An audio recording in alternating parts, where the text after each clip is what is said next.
السلام عليكم ورحمة الله وبركاته. إن الحمد لله نحمده ونستعينه ونستغفره ونعوذ بالله من شرور أنفسنا ومن سيئات أعمالنا. من يهده الله فلا مضل له ومن يضلل فلا هادي له. أشهد أن لا إله إلا الله وحده لا شريك له وأشهد أن محمدا عبده ورسوله. يا أيها الذين آمنوا اتقوا الله حق تقاته ولا تموتن إلا وأنتم مسلمون. يا أيها الناس اتقوا ربكم الذي خلقكم من نفس واحدة وخلق منها زوجها وبث منهما رجالا كثيرا ونساء واتقوا الله الذي تساءلون به والأرحام إن الله كان عليكم رقيبا. يا أيها الذين آمنوا اتقوا الله وقولوا قولا سديدا يصلح لكم أعمالكم ويغفر لكم ذنوبكم ومن يطع الله ورسوله فقد فاز فوزا عظيما. أما بعد فإن أصدق الحديث كتاب الله وخير الهدي هدي محمد صلى الله عليه وعلى آله وسلم وشر الأمور محدثاتها وكل محدثة بدعة وكل بدعة ضلالة وكل ضلالة في النار. Ayyuhal ikhwah, a'azakumullah. Alhamdulillah, kita bersyukur kepada Allah Subhanahu wa taala atas segala nikmat yang Allah karuniakan kepada kita, dan kita bersyukur kepada Allah Subhanahu wa taala diberikan hidayah di atas Islam dan sunnah. Ini nikmat yang paling besar dari semua nikmat yang ada. Maka kita wajib untuk mempelajari Al-Quran, mempelajari sunnah Nabi SAW yang sahih, memahaminya dan pemahaman salafus saleh, dan kemudian kita mengamalkannya dan gunakan waktu kita sebaik-baiknya untuk ibadah kepada Allah Subhanahu wa taala, karena kita diciptakan oleh Allah untuk ibadah kepada Allah Subhanahu wa taala. Ikhwan fillah, azakumullah. Kita akan lanjutkan kajian kita dari Syarah Aqidah Ahlussunnah wal Jamaah. Kita masuk poin yang ke-43. Prinsip Ahlussunnah wal Jamaah terhadap masalah kufur dan takfir. Prinsip Ahlussunnah wal Jamaah terhadap masalah kufur dan takfir. Prinsip dan pemahaman Ahlussunnah wal Jamaah tentang masalah kufur dan takfir adalah sebagai berikut. Yang pertama, definisi kufur. Kufur secara bahasa berarti menutupi. Sedangkan menurut syarak, kufur adalah tidak beriman kepada Allah Azza wa Jalla dan Rasulnya Sallallahu Alaihi Wasallam, baik dengan mendustakannya atau tidak mendustakannya. Orang yang melakukan kekufuran, tidak beriman kepada Allah dan Rasulnya, disebut kafir. Jadi ada yang mendustakan, ada yang dia tidak mendustakan, tapi dia memang kafir karena dia tidak mau beriman.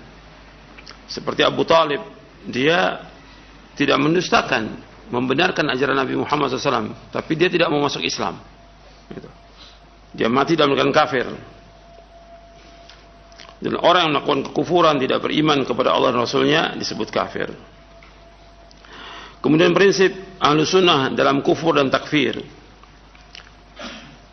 Pengkafiran adalah hukum syar'i dan tempatnya dan tempat kembalinya kepada Allah dan Rasulnya. Jadi masalah kufur ini masalah besar, dan awal terjadinya adanya kelompok Khawarij dan yang lainnya ya karena masalah ini. Dijelaskan oleh Imam Ibn Rajab Al-Hambali di dalam kitabnya Jami'ul Ulum wal Hikam di juz yang pertama.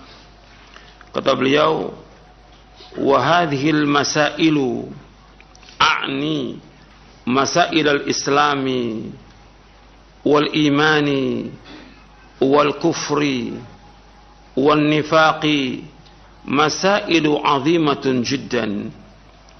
Fa inna Allah 'allaqa bihadhil asma'i as-sa'adata wasyaqawata واستحقاق الجنة والنار والاختلاف في مسمياتها أول اختلاف وقع في هذه الأمة وهو خلاف الخوارج للصحابة حيث أخرجوا عصاة الموحدين من الإسلام بالكلية وأدخلوهم في دائرة الكفر وعاملوهم معاملة الكفار واستحلوا بذلك دماء المسلمين وأموالهم ثم حدث بعدهم خلاف المعتزلة وقولهم بالمنزلة بين المنزلتين ثم حدث خلاف المرجئة وقولهم إن الفاسق مؤمن كامل الإيمان. Kata Imam Ibn Rajab Al-Hambali rahimahullah dalam kitabnya Jami'ul Ulum wal Hikam yang ditahqiq oleh Syekh Shu'aib Al-Arnaud dan Ibrahim Bajiz dan dicetak oleh Muassasah Ar-Risalah di juz yang pertama di halaman 114. Wa hadhil masailu, dan masalah-masalah ini a'ni, yang saya maksud masail al-islami wal imani wal kufri wal nifaq, itu masalah Islam, iman, kufur, nifaq, masailu azimatun jiddan, merupakan masalah yang sangat besar sekali.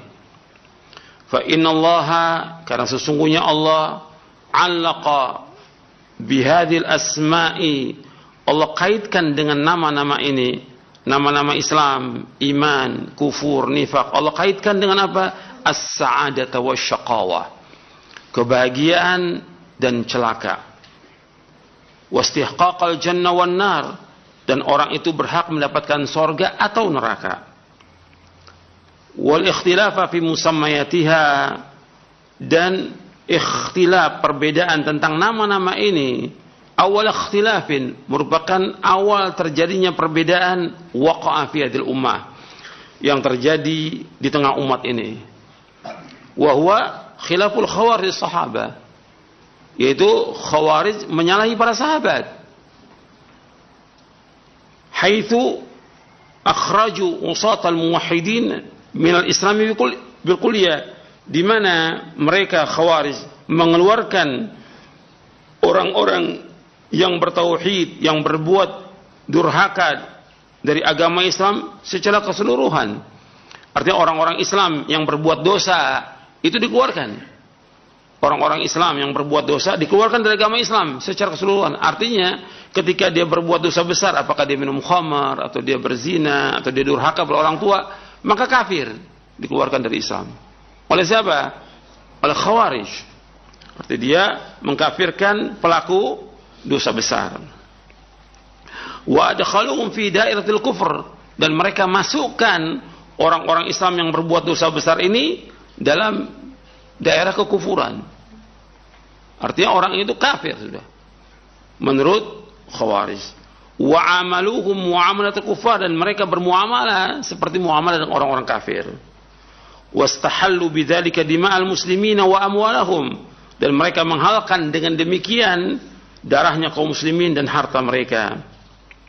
Thumma, kemudian hadatsa ba'dahum, terjadi sesudah mereka khilaful mu'tazilah wa qauluhum bil manzilati bainal manzilatain. Kemudian terjadi juga perbedaan Mu'tazilah, arti berbeda dengan Khawarij. Dan Mu'tazilah berpendapat yaitu manzilah bainal manzilatain. Orang muslim yang berbuat dosa besar, dia tidak dikafirkan dan tidak dikatakan Islam. Menurut Mu'tazilah, orang Islam yang berbuat dosa besar tidak dikatakan kafir, tidak dikatakan Islam. Manzilah bainal manzilatain. Ini juga sesat. Khawarij sesat, Mu'tazilah juga sesat. Thumma hadatha khilaful murji'ah. Kemudian terjadi sudah itu, yaitu murji'ah juga menyalahi mereka. Artinya semua ini menyalahi para sahabat radhiyallahu anhum ajma'in. Apa murji'ah? Wa qaulu, perkataan mereka, innal fasiqa, sesungguhnya orang fasik, mu'minun kamil iman. Orang fasik itu dia beriman dengan sempurna imannya. Ini semua sesat. Jika seorang fasik, ya berkurang imannya. Karena dosa dan maksiat mempunyai pengaruh terhadap apa? Terhadap iman. Karena iman itu yazidu bi ta'ah wa yanqusu bil ma'siyah, bertambah dengan ketaatan dan berkurang dengan sebab perbuatan dosa dan maksiat. Ini tentang istilah-istilah ini sudah kita bahas ketika kita membahas tentang wasatiyah ahlu sunnah bainul firaq. Di poin yang ke-41 ini sudah kita bahas.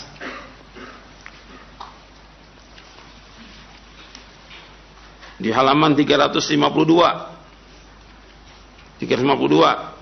Poin yang keempat.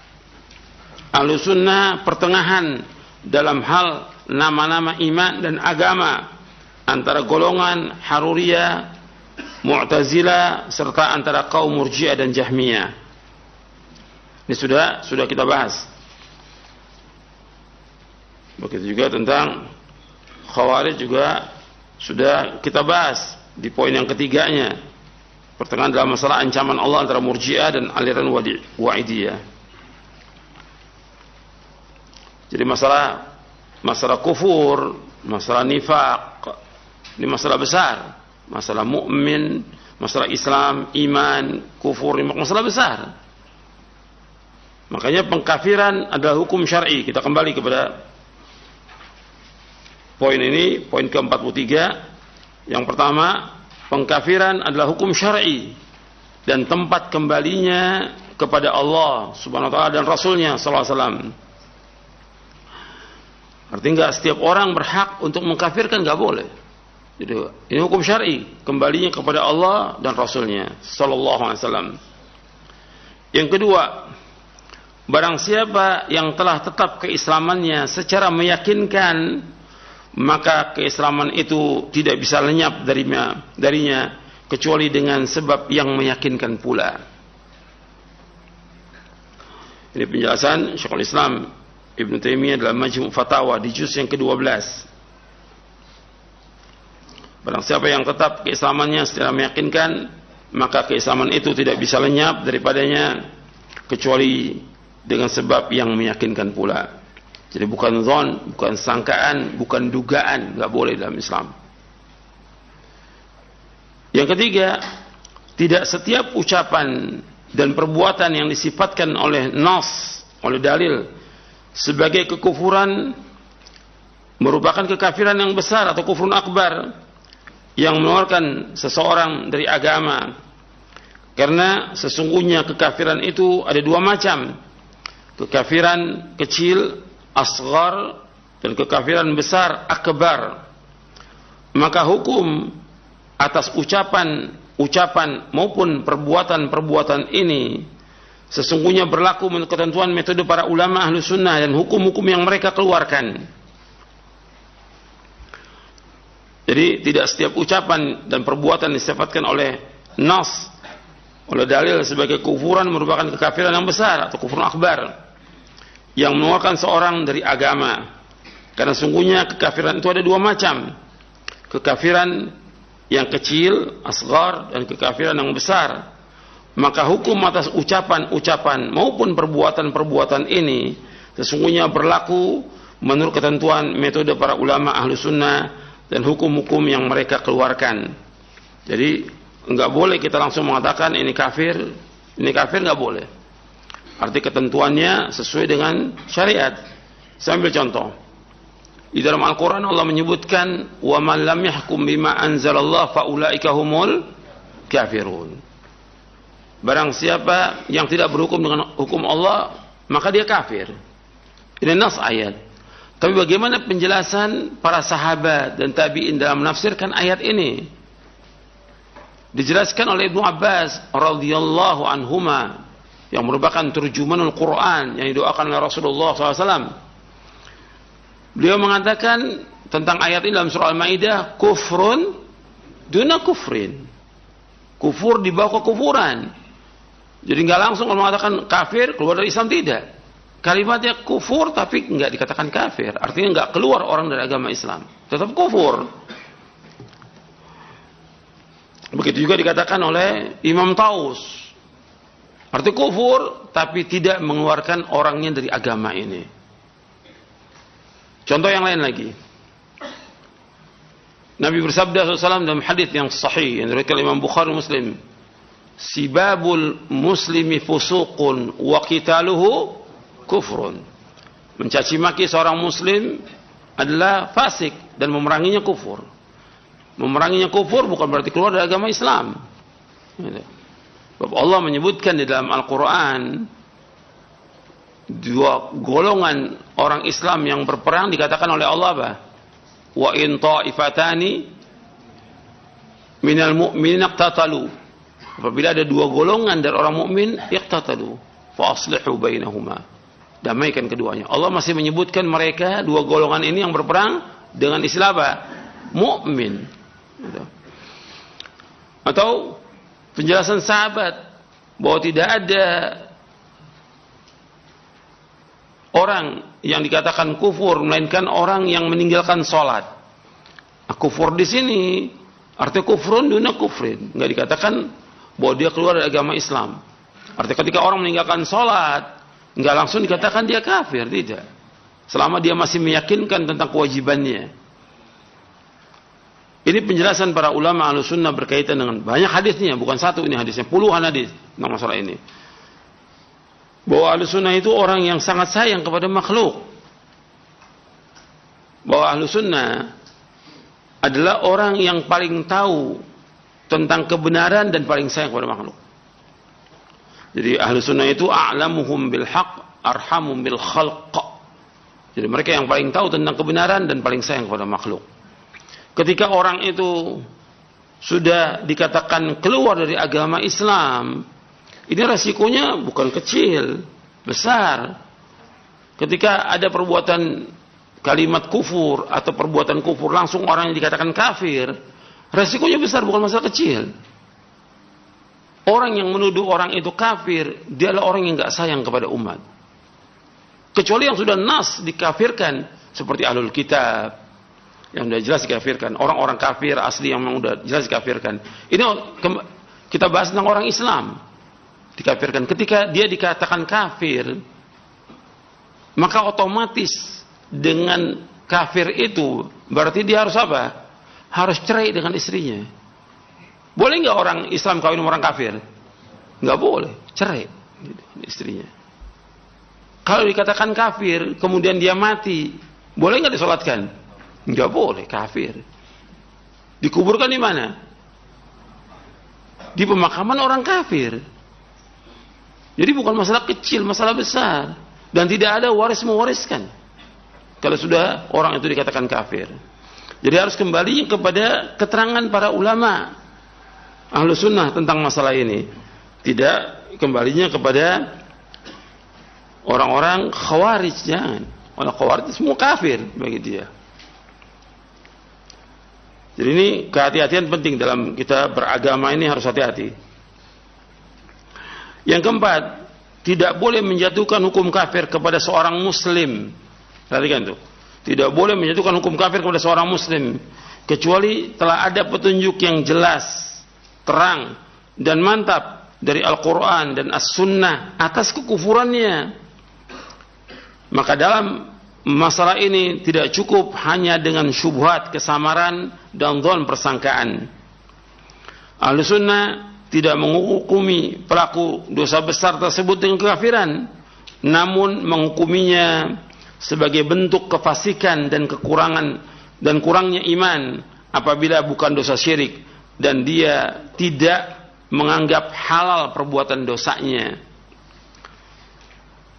Saya ulangi, Ahlussunnah tidak menghukumi pelaku dosa besar tersebut dengan kekafiran. Jadi orang berbuat dosa besar tidak dikafirkan, namun menghukumi mereka sebagai bentuk kefasikan dan kurangnya iman apabila bukan dosa syirik dan dia tidak menganggap halal perbuatan dosanya. Artinya ketika dia meninggalkan sholat, dia tahu bahwa itu wajib, dia merasa dosa dengan perbuatan. Ketika dia meninggalkan, dia melakukan perbuatan dosa besar, yang paling besar dengan dia meninggalkan sholat, tapi tidak dikafirkan.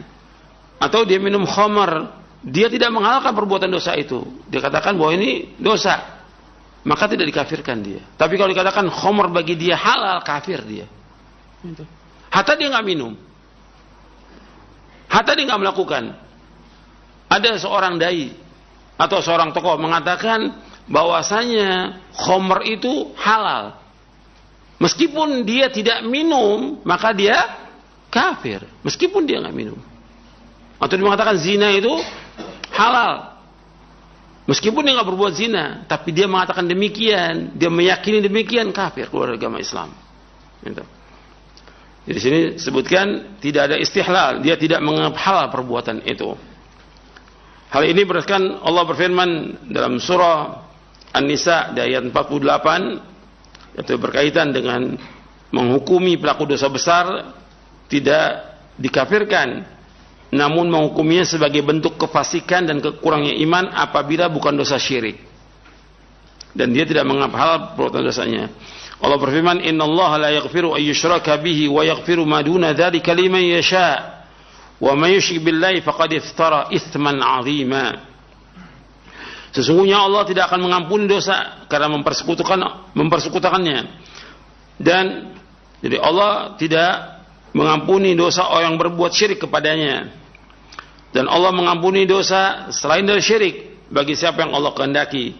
Barang siapa yang berbuat syirik kepada Allah, maka sungguh ia telah berbuat dosa yang paling besar. Ini surah An-Nisa ayat 48. Di dalam masalah menjatuhkan hukum kafir, ini poin keempat, kita wajib hati-hati. Jangan sekali-kali menjatuhkan hukum kafir kepada seorang muslim. Gitu. Meskipun dia berbuat yang perbuatannya perbuatan kufur, tapi kita nggak boleh menghukumi kecuali orang-orang yang alim yang bisa menghukumi. Kehati-hatian ini penting. Sebab ketika kita menjatuhkan hukum kafir, hukumnya berat, bisa kembali kepada orang itu. Rasulullah SAW memperingatkan dengan keras tentang tidak bolehnya seseorang menuduh orang lain dengan kafir atau musuh Allah. Rasulullah SAW bersabda, ayyuma mri'in qala li akhihi ya kafir faqad ba'a biha ahaduhuma in kana kama qala wa ila raja'at alaihi. Rasulullah sallallahu alaihi wasallam bersabda, barang siapa yang mengatakan kepada saudaranya wahai kafir, maka ucapan itu akan kembali kepada salah satu dari keduanya. Apabila saudaranya itu seperti yang ia katakan, maka ia telah kafir. Namun apabila tidak, maka akan kembali kepada yang menuduh. Hadis ini sahih, diriwayatkan oleh Muslim, Abu Awana, Ibnu Hibban dan Ahmad dari sahabat Ibnu Umar radhiyallahu anhuma. Jadi kalau orang nuduh orang kafir, ternyata dia tidak demikian, maka kembali kepada orang yang menuduhnya, maka dia kafir. Rasulullah SAW juga bersabda, wa man da'a rajulan bil kufri aw qala aduwallah wa laysa kadzalik illa hara alaihi. Dan barang siapa yang menuduh kafir kepada seorang atau mengatakan wahai musuh Allah, sedangkan orang tersebut tidaklah demikian, maka tuduhan tersebut berbalik kepada dirinya sendiri. Hadis ini sahih, diriwayatkan oleh Muslim dari sahabat Abu Dzar radhiyallahu anhu. Rasulullah SAW juga bersabda, la yarmi rajulan bil fusuqi wa la yarmihi bil kufri illa irtaddat alaihi illam yakun sahibuhu kadzalik. Tidaklah seseorang menuduh orang lain dengan kefasikan ataupun kekufuran, melainkan tuduhannya itu akan kembali kepada dirinya jika orang yang dituduh tidak seperti yang ia tuduhkan. Artinya Nabi SAW sudah memperingatkan tidak boleh seorang menuduh orang lain dengan kefasikan ataupun kekufuran, melainkan tuduhan itu akan kembali kepada dirinya jika orang yang tuduh tidak seperti yang ia tuduhkan. Hadis ini sahih, diriwayatkan oleh Imam Bukhari dan Ahmad dari sahabat Abu Dzar radhiyallahu an. Jadi ini berkaitan dengan masalah menuduh seorang muslim. Kita wajib hati-hati. Menuduh seorang muslim meskipun dia berbuat dosa besar, nggak boleh dikatakan dia musuh Allah, nggak boleh dikatakan juga dia kafir, tidak boleh. Kalau fasik, memang dia berbuat dosa besar itu adalah kefasikan. Gitu. Berbuat dosa besar adalah kefasikan. Gitu. Dan kita wajib hati-hati dalam masalah ini. Yang harus kita perhatikan bahwa kita sebagai orang Islam berusaha mengajak orang untuk masuk ke dalam agama Islam, mengajak orang untuk bertaubat kepada Allah, bukan mengeluarkan orang dari Islam. Perhatikan tuh. Mengeluarkan orang dari Islam, menuduh orang itu kafir. Dari ini gampang aja orang menyebut, tapi dosanya besar dan berat sampai di hari kiamat. Dia mengatakan satu kalimat yang dia tidak pikirkan dia akan masuk neraka sejauh timur dan barat, kata Rasulullah SAW. Makanya itu hati-hati. Kalimat ini hati-hati, mengatakan orang itu kafir atau musuh Allah atau yang lainnya. Kemudian yang kelima, terkadang ada keterangan dalam Al-Quran dan Sunnah yang mendefinisikan bahwa satu ucapan, perbuatan atau keyakinan merupakan kekufuran atau bisa disebut kufur. Namun tidak boleh seseorang dihukumi kafir kecuali telah ditegakkan hujjah atasnya dengan kepastian syarat-syaratnya, yaitu mengetahui, dilakukan dengan sengaja dan bebas dari paksaan, serta tidak ada penghalang yang berupa kebalikan dari syarat-syarat tersebut.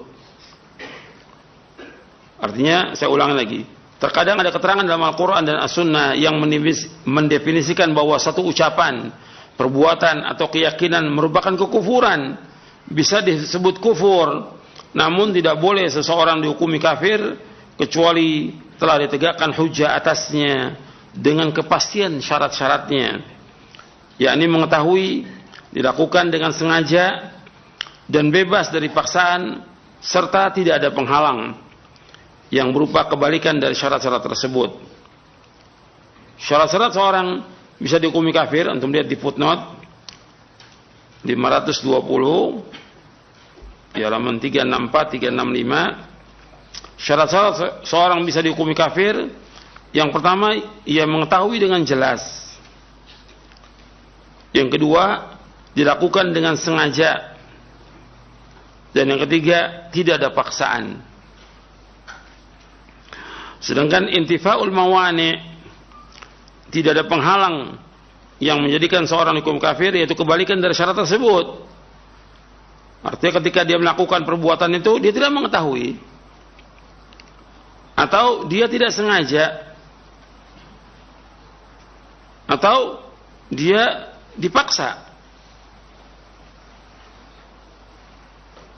Ini saya nukil dari Mujmal Masail Iman wal Kufur al-Ilmiyah fi Usul Aqidah As-Salafiyah, dan juga dalam Majmu' Fatawa Syekhul Islam di juz yang ke-12 tentang masalah ini.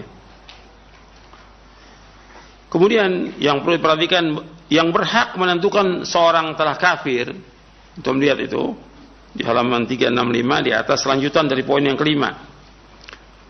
Dan yang berhak menentukan seseorang telah kafir atau tidak adalah para ulama yang dalam ilmunya dan para ulama Rabbani dengan ketentuan syariat yang sudah disepakati. Jadi nggak bisa semua orang. Artinya yang berhak menentukan itu adalah ulama. Seorang itu dikatakan kafir, makanya dia harus bertanya tentang perbuatan yang dilakukan oleh sebagian orang dari ucapan-ucapan kufur atau perbuatan kufur, apakah dia sudah kafir atau belum? Tanya kepada ulama. Fas'alu ahla dzikri in kuntum la ta'lamun. Tanya kepada ahli dzikir apabila kalian tidak tahu. Dan juga kalau harus diperhatikan dan harus sudah ditegakkan hujjah. Harus ditegakkan hujjah. Karena keterangan dan dalilnya demikian, harus ada hujjah. Jadi tidak bisa orang langsung dikafirkan sebelum sampaikan hujjah. Makanya Allah menyebutkan dalam surah An-Nisa di ayat 115, "Wa man yushaqiqir rasula min ba'di ma tabayyana lahul huda wa yattabi' ghaira sabil mu'minin nuwallihi ma tawalla wa nuslihi jahannam wa sa'at masira. Dan barang siapa yang menentang Rasul sesudah jelas baginya petunjuk, artinya sudah sampai hujjah, tabayyana lahul huda, artinya sudah iqamatul hujjah, sudah tegak hujjah.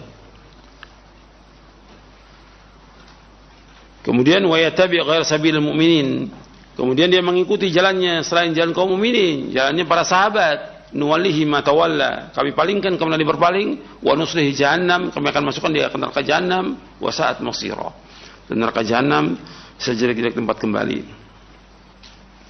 Jadi masalah kafir mengkafirkan ini bukan urusan kita. Kita kembalikan kepada para ulama. Gitu. Seandainya betul orang itu dia kafir, kan juga bukan urusan kita. Bukan urusan kita. Jadi jangan kita disibukkan dengan orang itu. Sibukkan dengan yang lain, ngajak orang untuk masuk dalam agama ini. Kadang-kadang kita disibukkan oleh satu orang atau dua orang yang dia telah berbuat melecehkan agama atau yang lainnya. Itu bukan urusan kita. Jadi kita tetap yang masalah-masalah seperti ini hati-hati. Kadang-kadang gampang untuk mengkafirkan, dan ini berat. Lebih bagus orang itu mengatakan salah daripada kafir. Sebagaimana penjelasan Imam Asy-Syafi'i rahimahullah. Beliau menyebutkan orang itu mengatakan dia salah daripada dikatakan dia kafir. Kalau mengatakan kafir itu berat hukumannya, keluar daripada agama ini.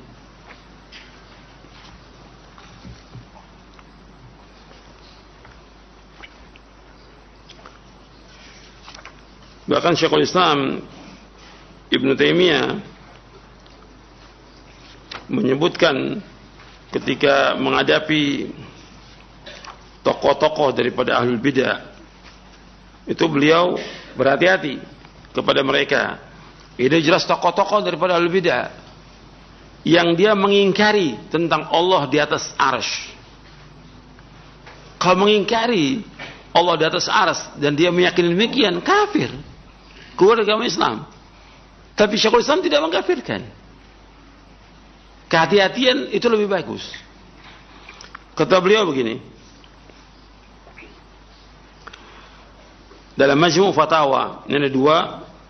Yang pertama di Majmu' Fatawa, yang kedua dalam Ar-Raddu Al-Bakri. Dalam Majmu' Fatawa di juz yang ketiga, beliau mengatakan, ma'anni daiman wa man jalasani ya'lamu dzalika minni anni min a'zamin nasi nahyan an yunsaba muayyanun ila takfirin wa tafsiqin wa ma'siyatin illa idza ulima annahu qad qamat 'alaihi al-hujjatu ar-risaliyah allati man khalafa kana kafiran taratan wa fasiqan ukhra wa 'asiyan ukhra. Wa anni uqarriru anna Allah qad ghafara li hadhihi al-ummati khata'aha wa dhalika ya'ummu al-khata' fil masail al-khabariyati al-qawliyah wal masail al-amaliyah. Kata Syekhul Islam Ibnu Taimiyah rahimahullah, saya selalu dan orang-orang yang selalu bersama aku tahu tentang aku ini, bahwa aku adalah orang yang, arti kata beliau, saya ini adalah orang yang paling keras melarang orang untuk menuduh seseorang itu kepada kafir, fasik atau maksiat, kecuali kalau sudah diketahui tegak baginya hujjah risaliyah, arti hujjah syar'iyah. Yang orang menyalahi hujjah itu atau dalil itu dikatakan kafir, atau dikatakan dia fasik, atau dikatakan dia maksiat. Dan saya sudah menetapkan bahwasanya Allah SWT telah mengampuni umat ini kesalahannya, dan ini menyangkut kesalahan berkaitan dengan masail khabariyah al-qauliyah, arti masail usul al-i'tiqadiyah. Al-khabariyah al-qauliyah masalah i'tiqadiyah. wal masail amaliyah, dan masail amaliyah artinya masail berkaitan dengan amal atau furu'. Wa ma zala salafu yatanazza'una fi katsir min hadhihi al-masail wa lam yashhad ahad minhum ala ahadin la bi kufrin wala bi fisqin wala bi ma'siyatin. Dan senantiasa ulama salaf itu berselisih tentang masalah-masalah yang banyak tentang masalah ini, tapi nggak ada seorang pun dari mereka mengatakan seseorang itu kafir, fasik atau maksiat. Artinya menunjukkan bahwa mereka itu adalah orang yang hati-hati. Kemudian dalam Majmu' Fatawa di juz yang ketiga di halaman 229. Kemudian yang di Ar-Radd 'alal Baqri, beliau mengatakan begini, kata Syekhul Islam Ibnu Taimiyah rahimahullah, wa li hadza kuntu aqulu lil jahmiyati min al hululiyyati wan nufati alladziina nafau anna Allah ta'ala fawqa al 'arsy lamma waqa'at mihnatuhum ana law wafaqtukum kuntu kafiran li'anni a'lamu anna qawlakum kufrun wa antum indi la takfurun li'annakum juhal. Antum perhatikan di sini. Kata Syekhul Islam Ibnu Taimiyah rahimahullah dalam kitabnya Ar-Raddu 'alal Bakri, dan aku berkata kepada kaum Jahmiyah. Jahmiyah ini yang menafikan sifat-sifat Allah. Al-Hululi An-Nufat, yang mereka menafikan bahwa Allah berada di atas arsy. Dimenafikan. Ini tokoh-tokohnya menafikan Allah. Tatkala terjadi fitnah mereka, seandainya aku ini sepakat dengan kalian demikian, aku sudah kafir. Karena aku tahu perkataan kalian itu kufur. Mengatakan Allah tidak ada di atas arsy, ini perkataan kufur. Perkataan kufur. Kalian tidak kufur di sisiku. Kenapa? Di annakum juhal. Karena kalian jual. Ini tokoh-tokoh ini. Artinya ulamanya dikatakan oleh Syekhul Islam tidak kafir. Arti kehati-hatian ini penting dalam kita beragama. Dan disebutkan wa kana hadza khitaban li ulamaihim wa qudatihim wa syuyukhihim wa umaraihim. Jadi ini diucapkan oleh Syekhul Islam ini kepada siapa? Kepada ulamanya mereka, ulamanya ahlul bid'ah. Kemudian kepada qudha, qadi-qadinya, dan syekh mereka, dan juga amir-amir mereka. Wa aslu jahlim syubuhatun aqliyah hasrat li ru'usihim. Jadi pokok kebodohan mereka karena syubhat dari akal mereka yang terjadi kepada mereka. Fi qusurin min ma'rifatil manqulis sahih wal ma'qulis sarih. Jadi mereka ini karena terbatas dalam mengetahui dalil-dalil yang sahih dan juga akal yang waras yang sesuai dengan itu. Dan juga dijelaskan oleh Syekhul Islam dalam kitabnya yang lain, yaitu Dar'u Ta'adul Aql wan Naql. Jadi ahlu sunnah itu orang yang sayang, dan Syekhul Islam juga mengatakan demikian, bahwa ahlu sunnah itu a'lamun nasi bil haq wa arhamu bil khalq. Orang yang paling sayang, paling tahu tentang kebenaran dan paling sayang kepada makhluk. Jadi nggak gampang untuk mengkafirkan orang. Kehati-hatian itu penting. Gitu. Dan juga apa manfaatnya? Sekarang ada orang berbuat sesuatu yang kufur, kita katakan kafir, apa manfaatnya? Nggak manfaat. Atau penguasa ini kafir, apa manfaatnya buat kita? Nggak manfaat. Gitu. Yang ada seperti Khawarij dan Takfiriyun, ketika dia mengkafirkan, ini semua kafir, semua ini kafir, negara ini kafir, yang ada akhirnya dia berusaha karena negara kafir. Kalau pakai akal yang waras, pernah saya tanya juga kepada mereka, dan ulama juga pernah nanya masyayikh kepada mereka, kalau negara ini kafir, mesti antum sudah pindah di negara ini. Tapi mereka nggak mau pindah di negara ini.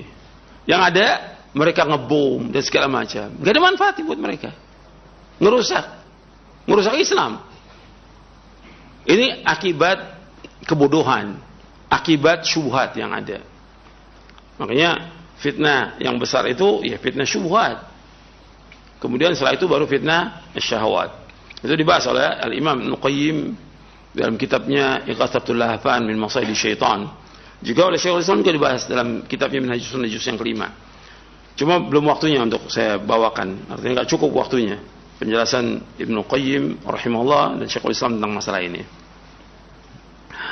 Selanjutnya, yang keenam, Ahlussunnah tidak mengkafirkan orang yang dipaksa dalam keadaan diancam selama hatinya tetap dalam keadaan beriman.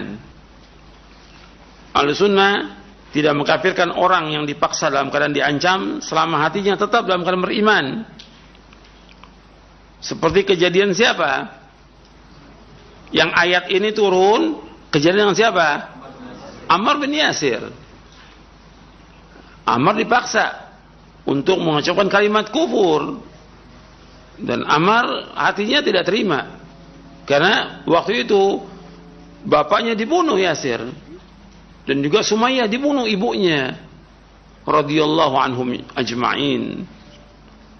Dan Rasulullah melihat demikian gak bisa berbuat apa-apa karena kondisi lemah. Dan Ammar menangis kepada Nabi. Kemudian Allah turunkan ayat ini dalam surah An-Nahl ayat 106.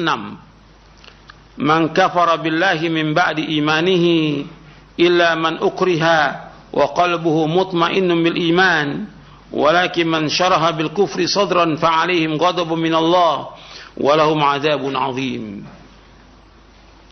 Barang siapa yang kafir kepada Allah setelah dia beriman, dia mendapatkan kemurkaan Allah, kecuali orang yang dipaksa kafir padahal hatinya tetap tenang dalam beriman, dia tidak berdosa.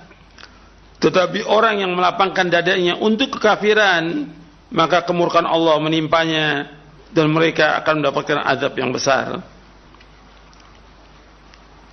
Jadi orang yang kufur kepada Allah sudah dia beriman, maka dia mendapatkan kemurkaan dari Allah. Kecuali orang yang dipaksa untuk mengucapkan kalimat kufur, tapi hatinya tetap dia beriman, maka orang ini tidak berdosa. Adapun orang yang dia beriman kemudian dia kufur, artinya dia sengaja dia kufur, dengan sengaja dilakukan itu, maka dia mendapatkan kemurkaan dari Allah dan dia mendapatkan adab yang pedih, adab yang besar.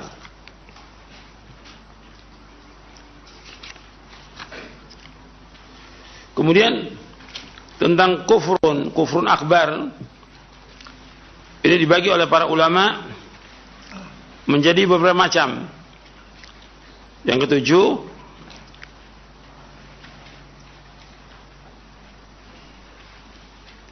tentang kufur akbar, kekafiran besar ada beberapa macam. Ini ada 8 disebutkan. Yang pertama, kufur juhud, artinya mengingkari. Yang kedua, kufur takdzib. Yang ketiga, kufur iba, enggan. Yang keempat, kufur syak, keraguan. Yang kelima, kufur nifaq, kemunafikan. Yang keenam, kufur i'rad, berpaling. Yang ketujuh, kufur istihza, memperolok-olok. Yang kedelapan, kufur istihlal, atau menganggap halal. Jadi macam-macamnya, sebagian disebutkan contoh-contohnya oleh para ulama dari ayat-ayat Al-Quran. Kemudian yang kedelapan, sebab-sebab yang dapat membawa kepada kekafiran besar itu ada 3. Yang pertama perkataan, yang kedua perbuatan, dan yang ketiga i'tiqad. Jadi sebab-sebab yang dapat membawa kepada kekafiran besar ada 3 macam: perkataan, perbuatan, dan i'tiqad. Di antara kufur amali, perbuatan, dan qauli, ucapan, ada yang bisa mengeluarkan pelakunya dari agama dengan sendirinya dan tidak mensyaratkan penghalang hati, yaitu suatu perbuatan atau perkataan yang jelas-jelas bertentangan dengan iman dari segala seginya. Misalnya orang itu menghujat Allah, jelas-jelas menghujat Allah, ini kafir dari segala seginya. Atau mencaci maki Rasulullah SAW, ini kafir. Atau bersujud dia kepada berhala, atau membuang mushaf Al-Quran di tempat sampah, dan perbuatan-perbuatan yang semakna dengan itu. Dijatuhkannya hukum kufur kepada orang tertentu hanya boleh dilakukan setelah memenuhi syarat-syarat kufur yang bisa diterima, sebagaimana perbuatan-perbuatan lain yang menyebabkan kafir pelakunya. Artinya orang yang tiba-tiba dia kena musibah, petaka, kemudian dia menghujat Allah, tidak terima itu. Umpamanya suaminya mati atau istrinya mati atau anaknya, dia menghujat Allah, kafir. Udah kena musibah, kafir lagi dia dengan sebab itu. Atau mencaci maki Rasulullah SAW, atau yang lainnya yang disebutkan di sini. Contohnya banyak disebutkan oleh para ulama, itu diantaranya.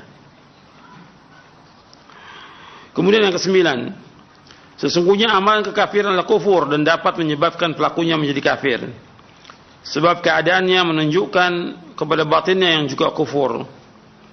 Ahlus Sunnah tidak mengatakan seperti yang diucapkan para ahlul bid'ah, amalan kekafiran tidak kufur, tapi dia menunjukkan kepada kekufuran.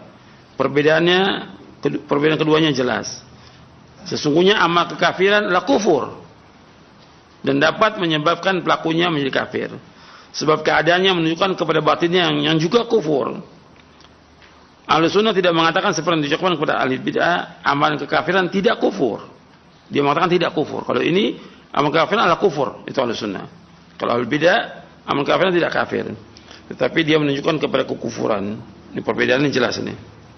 Yang ke-10, sebagaimana ketaatan merupakan sebagian dari cabang-cabang iman, demikian juga maksiat merupakan cabang-cabang kekafiran, masing-masing sesuai dengan kadarnya. Cabang-cabang iman sudah kita bahas, begitu juga tentang kufur. Maksiat ini ada cabang-cabangnya. Artinya enggak semua perbuatan itu dikatakan kufur, yang pelakunya dikafirkan, tidak. Tapi jelas maksiat itu sudah dekat kepada kekafiran. Lama-kelamaan dia berbuat maksiat itu, dia akan menghalalkan perbuatan maksiatnya, yang dengan itu dia kafir. Yang ke-11, Ahlus Sunnah tidak mengkafirkan seorang pun dari kalangan Ahlul Kiblat, arti kaum muslimin, karena dosa-dosa besarnya. Ahlus Sunnah menyebutkan mereka dengan mukmin fasik atau naqisul iman, arti kurangnya iman. Naqisul iman arti kurangnya iman. Dan mereka khawatir apabila nas-nas ancaman terjadi kepada pelaku dosa-dosa besar, walaupun mereka tidak kekal dalam neraka, bahkan mereka akan dapat keluar dengan syafaat para pemberi syafaat, dan karena rahmat dari Allah SWT semata, disebabkan masih adanya tauhid pada diri mereka. Pengkafiran karena dosa besar adalah mazhabnya Khawarij yang keji. Pengkafiran karena dosa besar adalah mazhab Khawarij yang keji. Ini pembahasannya, saya sebutkan buku-bukunya, nanti Anda bisa lihat. Kemudian perbedaan antara kufur besar dengan kufur kecil. Kufur besar mengeluarkan pelakunya dari agama Islam dan menghapuskan pahala amalnya. Sedangkan kufur kecil tidak menjadikannya pelakunya keluar dari agama Islam. Juga tidak menghapuskan pahala amalnya, akan tapi bisa mengurangi pahalanya sesuai dengan kadar kekufurannya, dan pelakunya tetap dihadapkan dengan ancaman. Jadi kufur besar mengeluarkan pelakunya dari agama Islam dan menghapuskan pahala amalnya. Sedangkan kufur kecil tidak menjadikan pelakunya keluar dari agama Islam, juga tidak menghapuskan pahala amalnya, akan tapi bisa mengurangi pahalanya sesuai dengan kadar kekufurannya, dan pelakunya tetap dihadapkan dengan ancaman. Yang kedua, kufur besar menjadikan pelakunya kekal dalam neraka. Sedangkan kufur kecil, jika pelakunya masuk neraka, maka ia tidak kekal dalamnya, dan bisa saja Allah SWT memberi ampunan kepada pelakunya sehingga ia tidak masuk neraka sama sekali. Yang ketiga, kufur besar menjadikan halal darah dan harta pelakunya, sedangkan kufur kecil tidak demikian. Yang keempat, kufur besar mengharuskan adanya permusuhan yang sesungguhnya antara pelakunya dengan orang-orang mukmin. Dan orang-orang mukmin tidak boleh mencintai dan setia kepadanya, artinya kepada orang kafir, betapapun ia adalah keluarga yang terdekat.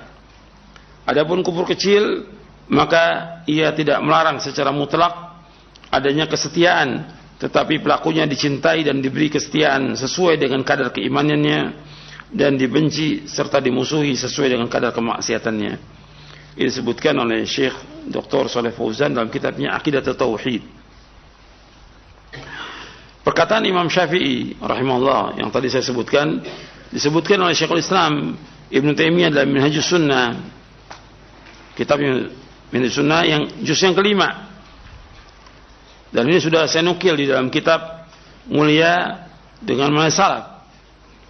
Imam Syafi'i mengatakan, qala al-Imam Syafi'i rahimahullah, la an atakallama fi ilmin yuqalu li fihi aqta'ta ahabbu ilayya min atakallama fi ilmin yuqalu fihi kafarta. Famin uyubi ahli al-bid'ah takfiru ba'dihim ba'dha. Wa min mamadihi ahli al-ilmi annahum yukhatti'una wa la yukaffirun. Ini dinukil oleh Syekhul Islam dalam Minhajus Sunnah An-Nabawiyah di juz yang kelima di halaman 251. Dan saya nukil dalam buku Mulia dengan Masalaf.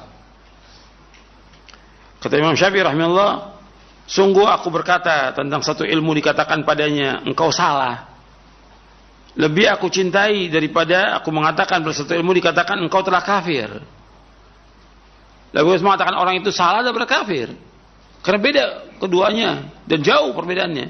Kalau mengatakan salah, ya dia salah, disuruh tobat. Tapi kalau kafir, keluar dari agama Islam, berat hukumannya. Dan kalau orang kafir tempatnya di mana? Kalau orang kafir tempatnya di mana? Neraka, kekal dalam neraka selama-lamanya. Berat ini masalah kafir mengkafirkan, bukan masalah kecil.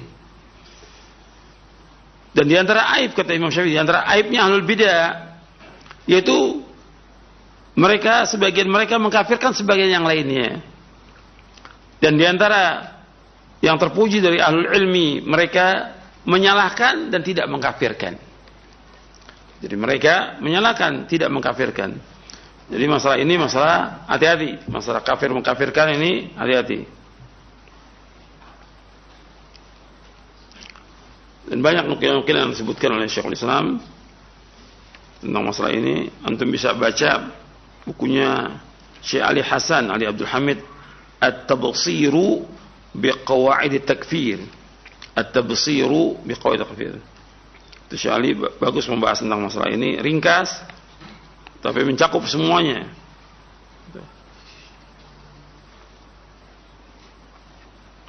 Dikatakan oleh Imam Al-Qurtubi dalam kitabnya Al-Mufhim fi Syarh Sahih Muslim, babul kufri babun khatir aqdama ali katsirun minan nas fasaqatu wa tawaqqafa fihi al-fuhulu fasalimu. Kata Imam Al-Qurtubi, bab kufur bab yang sangat berbahaya. Kebanyakan manusia berani dalam masalah ini. Antas mereka jatuh, berguguran mereka ini. Salah. Adapun al-fuhul, yaitu ulama, mereka berhati-hati, fasalimu, mereka selamat. Gitu. Wala na'dilu bisalamati syai'an. Kita enggak bisa membandingkan tentang keselamatan dengan sesuatu pun juga. Enggak ada bandingannya. Yang orang ingin selamat, tapi kalau sakatu, jatuh atau tergelincir, ini bahaya buat dia. Maka untuk cari selamat lebih bagus dia berhati-hati dalam masalah ini. Kemudian juga para masyayikh juga mengatakan demikian. Seperti Syekh Abdul Aziz bin Baz dan yang lainnya. Dan banyak lagi para ulama yang mengatakan, kata beliau begini, at-takfiru amrun khatir. Yajibu al-muslimina adamul khawdi fihi wa tarkuhu li ahli al-ilmi rasikhin. Takfir masalah perkara yang bahaya sekali. Wajib atas kaum muslimin tidak masuk ke dalamnya masalah ini. Biarkan aja urusan ini kepada orang-orang yang dalam ilmunya, pada ulama yang dalam ilmunya. Jadi serahkan kepada mereka. Dan kita hati-hati.